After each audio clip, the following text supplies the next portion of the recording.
அவர்கள் ஜெபம் பண்ணின போது அவர்கள் ஜெபம் பண்ணின போது அந்த இடமே அசைந்தது.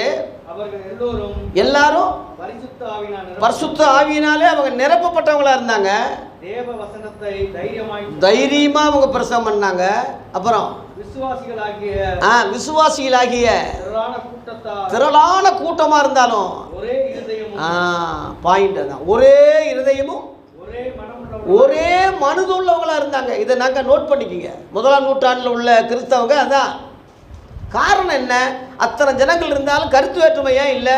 ஏன் சண்டை இல்லை? ஏன் பிரிவினை இல்லை?